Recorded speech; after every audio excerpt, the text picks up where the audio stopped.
Joining us now is one of those Republicans demanding transparency, Texas Congressman Chip Roy. Congressman, so glad to have you back on the show. I want to start with just hours ago, the House Freedom Caucus held a hearing on Biden's border crisis. Tell us some of what you gathered, and also, why weren't you allowed to hold that hearing on Capitol Hill?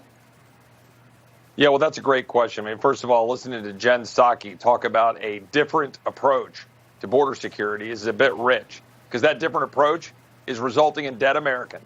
It's resulting in migrants getting abused. It's resulting in the cartels getting empowered.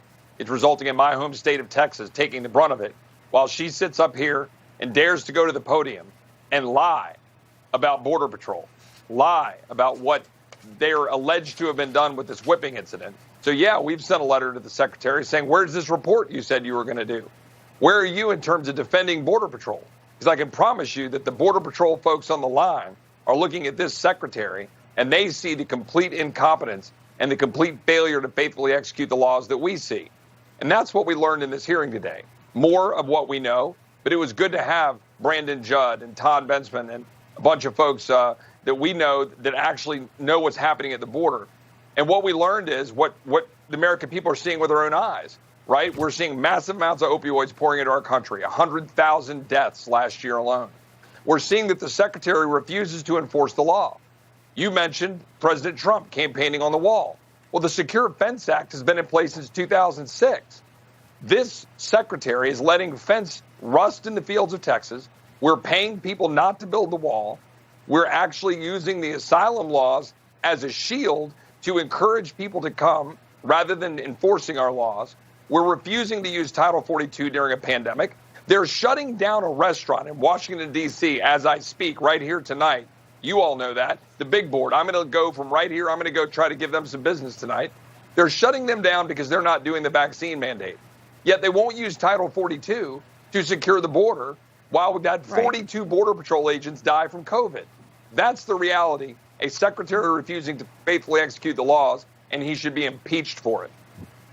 And let's remember, Congressman, I mean, border security is national security. There is no question. And you've seen the failure time and time again from this administration. I also want to bring up, why are you thinking that this administration, why are they not releasing this report regarding the border agents whipping the migrants? These officers were suspended over this. What do they have to hide? Well, they're not releasing any reports, to be honest with you. Right? We don't get the data from Border Patrol until way later than we used to get it. We get it like a month or a month and a half after the period ends. We've gotten none of the reports from ICE. We still don't have their annual report to know what's happening with ICE and deportations. And yeah, they're supposed to do this study, right? They said it'll be a couple of weeks. We're going to go look at this and check out this incident. No report. Why?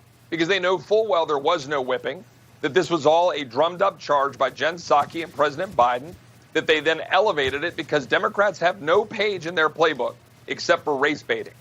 Democratic Party are a bunch of racists. The same party that destroyed Miguel Estrada in 2003 took that man and ruined his reputation, and they tore him down because they didn't want an Hispanic conservative to move up the legal ranks. They blocked Janice Rogers Brown. And now we're watching President Biden go out and talk about using the race card, saying that we need a black woman on the Supreme Court, when they blocked Janice Rogers Brown. And you might ask, why am I bringing this up in the context of the border? Because everything they're doing at the border is about racism. They want a secure border to be about stopping brown people. Well, you know what? It's not. Talk about all the brown people in South Texas who are sick of an open border. And I tell you what, I'll make a deal with Jen Psaki and Joe Biden. I'll say, let's deport any Ivy League white graduate, and I'll be happy to take and get amnesty to the people that are coming across our border who want to work in this country and believe in the American dream. And Congressman, there was a report today that had 170 Nicaraguan migrants crossing the Texas border. Now, we mentioned some of your colleagues calling for Biden's impeachment over the border, but you're calling for impeaching Mayorkas. The border agents, they have clearly had it with his leadership. Obviously, they're turning their backs on him during this leaked audio of meetings. Yeah. How much longer do you think Mayorkas can last? Well, look, I think Republicans are starting to galvanize around the idea that Mayorkas should be impeached. I know that I circulated a memo last fall. My colleague Andy Biggs has articles that are out there. I think we've got some other draft articles that we're looking at, because it's very clear that he's failing to faithfully execute the laws of the United States and that it's purposeful. You guys saw, and the American people have now seen, this leaked footage where Border Patrol are going after the leadership of the Border Patrol and all the way up the chain to Mayorkas, because they see what we see. Failure to actually finish the fence. Failure to actually enforce our laws. We were talking about credible fear and asylum laws. Failure to use migrant protection protocols despite a federal court order. Failure to use Title 42. Failure to have ICE do their job. Go down the list of things that they're doing and then look at the results. Americans dying from fentanyl poisoning. Americans that are end up being endangered on the border. Gunfire being shot at our own law enforcement across the border from cartels. Look at what's happening to our economy. Look what's happening in South Texas, and fences getting beat up and ranches getting taken over. Americans are suffering, migrants are suffering, and it's the direct consequence of the administration failing to execute the laws, and that starts with Mayorkas.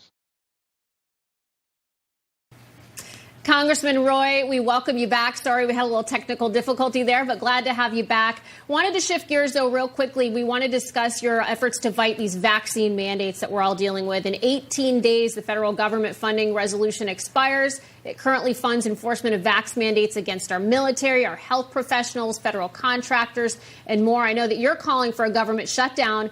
Do you expect the GOP to have your back in this fight? Well, I certainly hope so. I mean, look, this is a simple question. Should we vote to fund a government to fund the enforcement of these vaccine mandates that continue to be carried out against our brave men and women in uniform, against the people that in our healthcare industry through the CMS mandates, and through federal employees and federal contractors, people like the Border Patrol or others? Look, we got a good win in the court on the OSHA mandates, but now there's still all of these mandates in place and people are losing their jobs, and it's harming our American workforce, harming our healthcare, and harming our military. So, simple question for my Republican colleague. Yes or no? This isn't about Republicans saying we're going to shut down government. This is about whether Democrats will shut down government in order to continue to enforce these outrageous mandates. Mandates like we're seeing shut down this burger restaurant literally about 5 blocks away from where I am right now, here in the nation's capital. Congressman, I think D.C. needs to see a convoy of truckers headed this way. What do you say about that? Well, I've heard rumors that may be occurring. And look, I can just tell you this, that the American people expect us to fight. And Republicans can't just be about taking back the House or the Senate. They got to be about taking back America. And that's what we're here to do. And that's what I'm going to wake up every day trying to do. And I'm sorry I broke the feed a little bit earlier.